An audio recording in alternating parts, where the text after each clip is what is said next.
Hi, and welcome to this video tutorial on managing image labeling projects using SentiSight.ai. SentiSight.ai allows to share projects so that several users can label images in the same project at the same time. To share the project, just click here and enter another user's email. After you add more users to the project, you can manage the roles and permissions.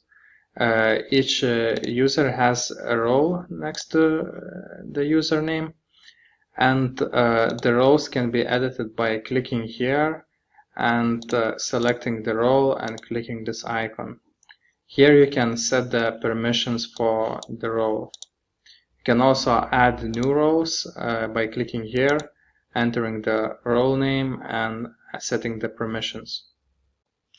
SentiSight.ai tracks how much time each user has spent on labeling images. To see the labeling times, just click this icon and click See Time. Here you will see two tables. In the first table, you will see how much time each user has spent labeling images day by day. And in the second table, you'll see summary statistics, how much time in total each user has spent labeling for each project. You can change the time range for these two tables. You can filter these two tables by user, by project.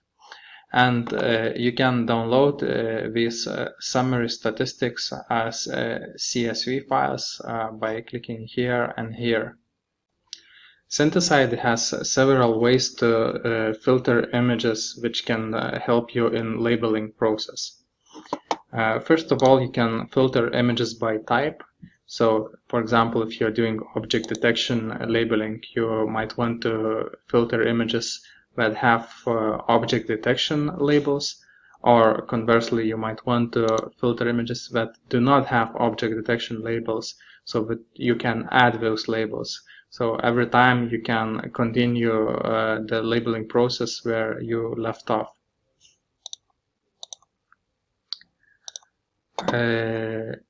Also, we have an option to filter images by their label names.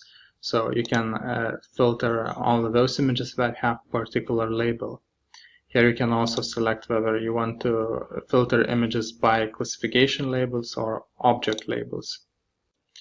Finally, we have an option to filter images by so-called image status. This allows to filter images that were labeled by or seen by some particular users.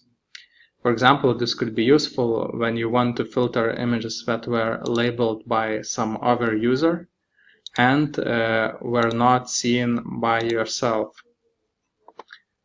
Here I see only images that were labeled by somebody else, but that I have not seen myself. So if I want to review those images, I can just open Labeling tool, review some images, and then close. And as you can see, images that I have already reviewed has disappeared from the filtered list. Notice that we have also added this little eye icon on the corner of the image. This means that this image has already been seen by you. So if you open some image with the labeling tool and then close it, this eye icon will appear on the corner of the image. This can help to track your reviewing progress if you are reviewing the images labeled by some other user. It is also possible to select some images and mark them as seen or mark them as unseen. You can think of it in a way as it is read or unread emails. So, for example, if you are reviewing images by another user and you think that some images are not relevant, you can just mark them as seen. Or conversely, if you have already reviewed some images by another user and you think that you need to review them again, maybe some guidance from your supervisor has changed, you can select those images and then mark them as unseen. And then you can just filter images that are not seen by you. Last but not least, we have many different labeling settings. You can access them by just clicking on this icon and selecting labeling. I'll explain a couple of more complicated ones. So, for example, we have synchronize labels setting, which makes that if you are labeling images and adding some object detection label, let's say boletus,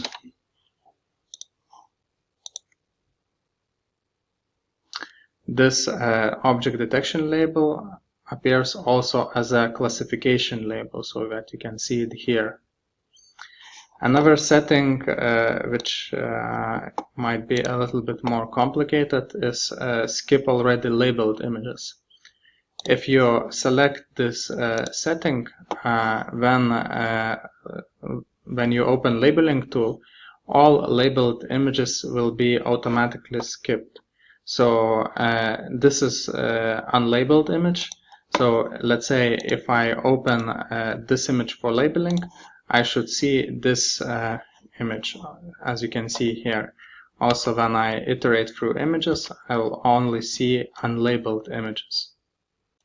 So this is all I wanted to share about managing labeling projects using SentiSight.ai. Thanks for watching.